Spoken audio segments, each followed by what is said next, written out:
The real person here that I think has some evilness is Cynthia, because she does seem to be the mastermind here. The thing that's so scary about her is that people believe her to be this incredibly empathetic character. Like, people think that there's something about her that's beautiful and strong and supportive and straightening everyone else's grounds. She's not. She's incredibly manipulative. And for people who are like Ariana, who have had no moral compass whatsoever in their entire lives and are just going willy-nilly from one project to the next, always looking out for number one and being debilitated by their bad choices, you have somebody come into the picture who has a very strong sense of self like Cynthia does, and she can immediately dismantle you because you are just nothing but various categories of insecure. And Cynthia comes in and is like, let me rearrange that for you. And then she changes your life completely and destroys you. And she's over there like literally living off of it like some kind of demonic wrath. Talk real quick about the obviously most pressing matter in the room. And honestly, I feel like this needs to be like crisis level conversation. As we've discussed many times before, the cast of Wicked is desperately crying out for a couple of square meals a day. Okay, we are starving up in this place.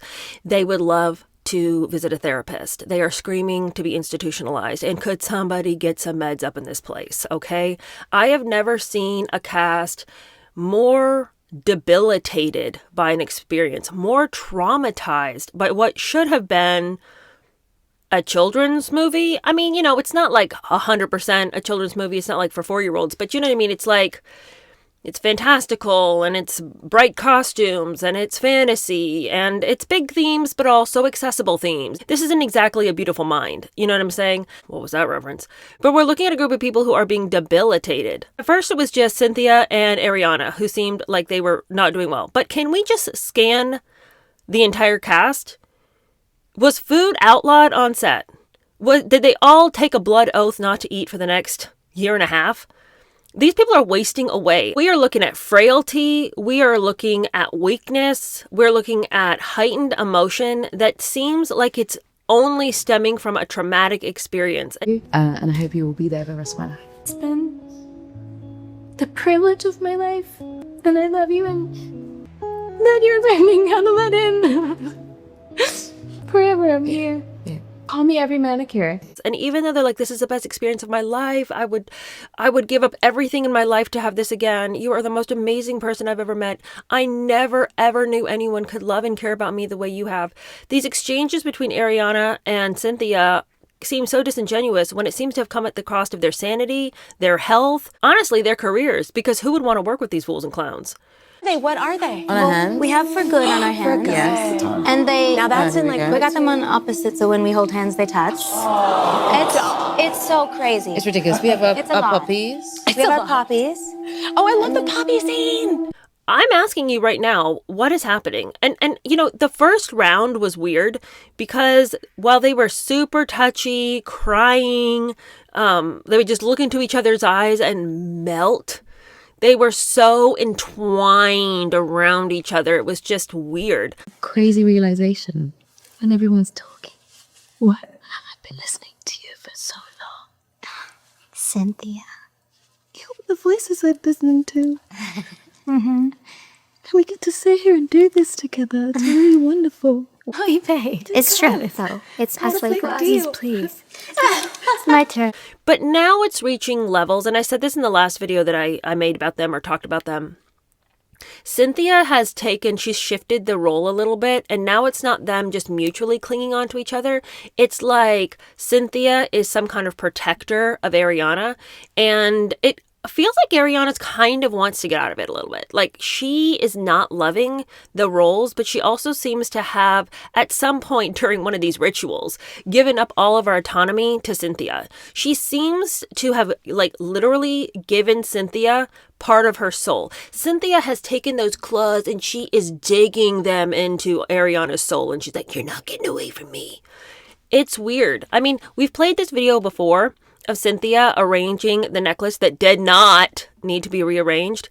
And Ariana's like begging the interviewer to notice the weirdness. She's like, oh, she's getting in one of those fixing spells again. He ends the exchange kind of melting into it like, oh, thank you so much. I almost walked around with my necklace completely wrong. You saved my life, you saved my soul. I'm getting into heaven because of you. Thank God you played Jesus, because you might really be Jesus. I mean, like, she ended it by acting like Cynthia was all that she was wanting everyone to think, this wonderful, kind, gracious person. But she started out being uncomfortable, disliking it, not wanting Cynthia's claws all over her neck. Sistership that continues to grow and grow even through this press tour. Something's bothering her. She's gonna fix something. I know. She's getting the fixing itch that Cynthia Erivo gets. It's not there. Oh, thank you. Yeah, because the biggest pinch me moment for each of you on the set. Was it the day you arrived on the set, or some special moment that happened during the filming of this for each of you? What was the biggest pinch me moment for each of you? She's constantly living in subservience to Cynthia. In this clip, she and Cynthia have been asked to describe each other's auras, which is a lame-ass question in the first place. Like, please, interviewer, do not ask them to explain each other's auras. What am I going to get out of that? Then they, like, devolve into this conversation in which they're clearly just naming the colors around them. And she says that Cynthia is purple, which I'm not sure why that's offensive unless it has something to do with sexuality. And then she immediately takes it back. And then Cynthia is like overly gracious to the fact that she would say that, you know, that's okay. That's okay.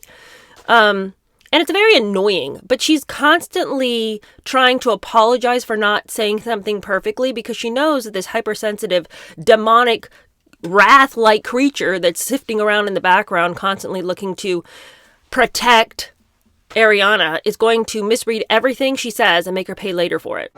That's a nice question. An aura. Yellow. For me? Sunshine. Yeah. Ah, thank you. And like also, I think there's also purple. That was very good. It's so. Oh, I no. No, go on. Not purple. Not the color purple. No, I don't mind it. Did I just say that Cynthia Erivo's aura was No, purple? but I think it's quite lovely, though. Okay. I think that's right. Another time that we see this is they're having a conversation with an interviewer who tells Cynthia that she has just received the British GQ's award for Man of the Year, which is bonkers because last time I checked, Cynthia was a woman. And so Ariana's like, okay, I mean, that's kind of weird. But then she realizes that she did something wrong because Cynthia's like, I love how your face just did that look. That was really, oh, that was so cute. That look you just made. But it's annoying because you know that Ariana immediately feels like she shouldn't have given any access to her emotions to Cynthia. So she tries to walk it back. I didn't make a look. You know, I mean, I think it's great that GQ is becoming so, you know, we're learning. We're all growing. And I think it's great that they're expanding their understanding of it all. I didn't make a look. It's hilarious. Let's go! You said... It's hilarious. Let's go! You said... I love that look you just said. You said... my favorite. Hello. Exactly. We love progress. We love progress. Yes, we do. We need it. We require it. I love y'all so much. We do. She's the man of the year. And up next year as well. And Cynthia's constantly saying things in a nice way, but you know there's hell to pay. You know, there's going to be hell to pay. There's going to be like, you know, when you said that thing about GQ and you made that look, it's sort of like you didn't really want the institutions to be changing. It's sort of like, I mean, I'm going to pretend that's not really what you meant, but it sort of felt as though you didn't think I should have deserved Man of the Year. And it burned, and it was shocking because I would have thought you would have been a supporter. And it just sort of seems to me, Ariana, that for somebody who says that they support me, if you just make that face, you know, I tried to make light of it, I tried to get over it, but it seems to me that you really wanted to hurt me. And after all I've done for you, after all I've done, it just seems like you could be kinder to me. Okay, now, Ariana is constantly living in subservience to Crazy Baldy, but Crazy Baldy is constantly trying to protect Ariana so that Ariana feels she constantly owes Cynthia something. You guys remember the video where the person on stage is talking to Ariana and is like excitedly grabbing her hand, and Ariana just, she's just like, oh, I'm so waif-like and weak. My arm, you know, and then we've got the wrath-like creature over here imping over and being like, Wait to get her mouth all over Ariana, suck her soul out, Dementor that she is. But the thing is that I need to understand where Cynthia gets off thinking that Ariana needs this kind of protector in her life. Her literal boyfriend is on set. But the thing is that I don't really think they're together anymore, yet they won't say anything about it.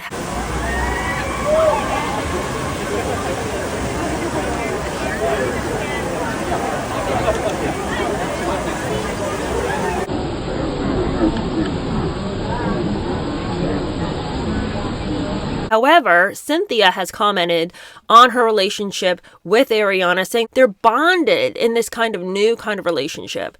It's this relationship where they're not in one, but they know that it would be good if they were in one. It's this weird, I don't even know where she found this title. I don't even know, like, did she just come up with this? Is this like a thing? But there's like, 50 Shades of Crazy out there when it comes to sexual diagnoses and gender realizations. So she's come up with something to describe that they're in a relationship that wants to be a relationship that isn't a relationship. Okay, so maybe since she's in a situationship with the Dementor, her former boyfriend is kind of piecing out on the whole thing. But I just want to remind you that this weak, waif-like creature who can't seem to bring a spoonful of food to her lips was strong enough to steal a married man away from his wife. Okay, so I don't understand where all of her reserves of strength and self-dominance came from when she wanted some woman's man. But somehow, when Cynthia comes over with her gigantic claws and her bald head and her frightening skeletal figure, Ariana just loses all agency. We need to talk about how they're starving. You guys, look at this. Look at who they used to be. I mean, I've been tracking way more Ariana's changes over time, and I have just given an absolute pass to Cynthia. Cynthia used to have quite a robust figure, and I don't mean fat, I mean muscular. This is not a situation where she was like 200 pounds and then like went overboard with Ozempic. This is somebody who was very physically fit, who had like these huge arms and was very, very lean. But she lost all her muscle mass and is now just this scrawny skeleton with her flesh just barely pulling over her bones.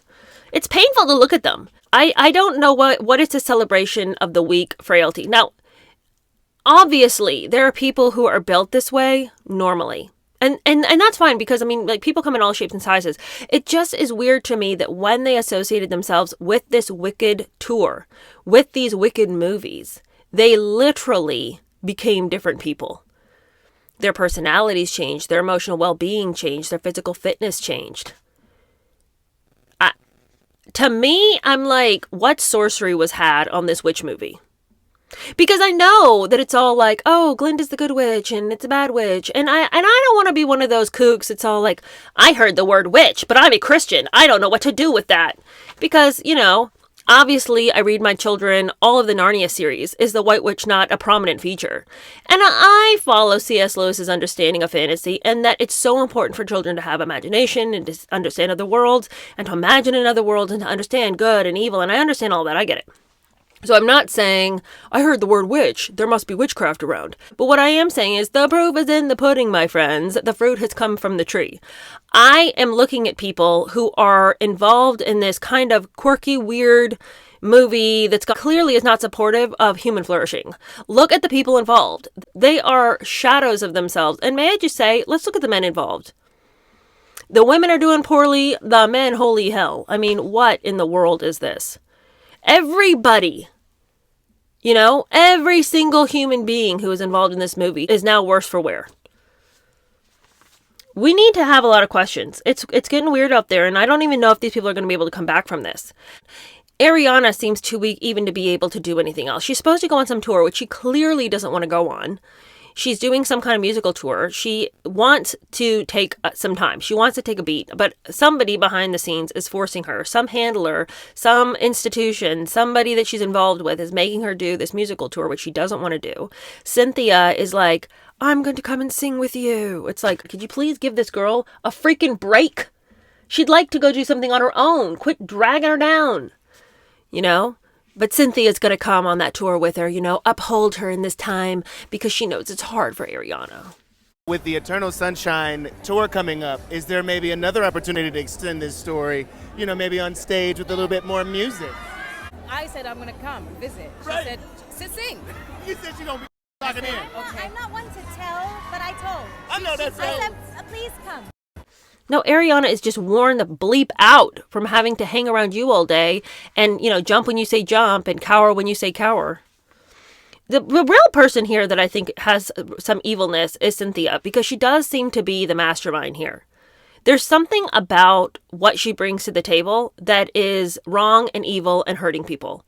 And the thing that's so scary about her is that people believe her to be this incredibly empathetic character. Like, people think that there's something about her that's beautiful and strong and supportive and straightening everyone else's crowns. She's not. She's incredibly manipulative. And for people who are like Ariana, who have had no moral compass whatsoever in their entire lives and are just going willy-nilly from one project to the next, always looking out for number one and being debilitated by their bad choices, you have somebody come into the picture who has a very strong sense of self like Cynthia does, and she can immediately dismantle you because you are just nothing but various categories of insecure. And Cynthia comes in and is like, let me rearrange that for you. And then she changes your life completely and destroys you. And she's over there like literally living off of it like some kind of demonic wrath. I'm telling you, people need to have a lot of questions about where Cynthia Erivo came from and what her life philosophy is, because I think she's a very destructive personality.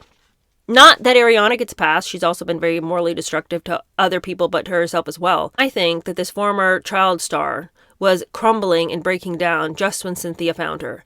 And she promised to help her get through it all, and then, is ultimately going to be her downfall. Thanks again for hanging out, and I will see you again tomorrow. Bye!